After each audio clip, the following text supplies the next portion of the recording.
Bien-aimés de Dieu, merci de nous recevoir aujourd'hui. Aujourd'hui, nous parlerons d'un sujet qui bien souvent effraie, fait fuir, dérange et est mal accepté. Eh bien aujourd'hui, nous parlerons de la solitude. Souvent considérée comme une tare et associée à une certaine forme de souffrance, la solitude reste toujours très mal perçue par la société, qu'elle soit voulue ou subie. Il est donc important de noter qu'au début de sa mission, le Christ commence par 40 jours de jeûne, mais aussi de solitude totale. Seul dans le désert, il est tenté par le mal et mesure ainsi tous les contours de la condition humaine. Nous devons donc nous poser une question. Pourquoi le Fils de Dieu choisit de s'isoler au début de son existence de sauveur? La raison est simple, pour apprendre à se connaître, prendre un temps de réflexion et mesurer l'étendue de la mission à accomplir. De nos jours, nous vivons dans un monde extra-connecté où nous dépendons tous les uns des autres. L'individu se perd au profit de la masse. Nous ne savons même plus si nos préférences sont vraiment les nôtres ou celles suggérées par toutes les informations qui nous sont dictées tous les jours. J'en vois déjà beaucoup dire « nous sommes des êtres de contact et nous sommes appelés à vivre ensemble ». C'est vrai, mais une simple phrase revient souvent dans les interactions humaines. On a l'habitude de dire à l'autre « tu ne me connais pas ». Oui, l'autre ne nous connaît pas ou ne nous connaît que très peu. Mais la vérité, c'est que nous-mêmes, nous ne nous connaissons pas. Nous n'avons pas appris à nous débarrasser du superflu, à faire fi des apparences, puisque nous sommes régis par une société où l'habit fait le moine. Nous sommes esclaves du regard et du jugement des autres. Nous sommes tels que la société nous veut. Et lorsque cette société s'en vient à nous rejeter, il faut craindre le pire. Il est donc très important d'apprendre à se connaître, savoir de quoi nous sommes faits, nos forces et nos limites. Et un tel exercice ne peut se faire avec les distractions auxquelles nous soumet la société. Elle ne peut se faire avec les joies et les peines alentour. Non, nous devons le faire seuls, face à nous-mêmes.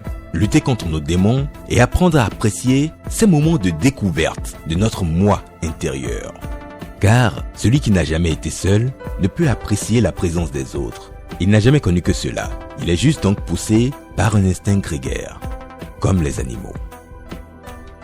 Dans les relations amoureuses, après une rupture, l'on a tellement peur d'être seul, surtout lorsque l'autre s'est déjà remis en couple, que l'on est prêt à se mettre avec le premier venu, sans même prendre la peine de le connaître. Et l'on assiste à un nouvel échec. Puis, l'on voit se dessiner un cercle vicieux. Pourtant, il est important, à la fin de chaque relation sentimentale, de faire un point.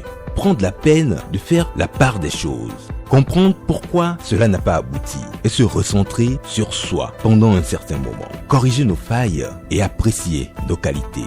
Il ne faut aucunement avoir peur de la solitude. Bien au contraire, il faut l'accepter comme l'occasion de plonger en soi pour découvrir toutes les richesses que l'on possède. Souvenez-vous dans Matthieu 6, verset 5, il est donné la consigne suivante. Quand vous priez, ne soyez pas comme les hypocrites. Ils aiment à prier debout dans les synagogues et au coin des rues pour que tout le monde les voie. Je vous le déclare, c'est la vérité.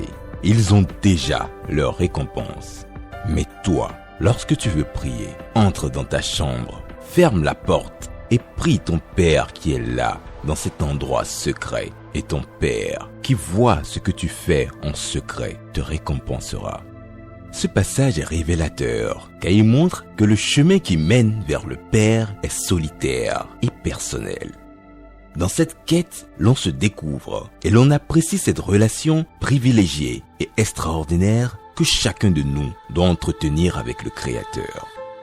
À travers les récits de la Bible, l'on remarque que Dieu se révèle dans les moments de solitude. La solitude nous aide à être pleinement confiants face à une société de plus en plus critique. Et rappelez-vous, les plus grands combats sont ceux que l'on mène contre soi-même. Alors, si vous pouvez les remporter, c'est que pour vous, tout est possible. Bien-aimés de Dieu, même dans la plus profonde solitude, le Créateur de toutes choses est toujours à nos côtés. Tournons-nous vers lui. Merci, que Dieu vous bénisse.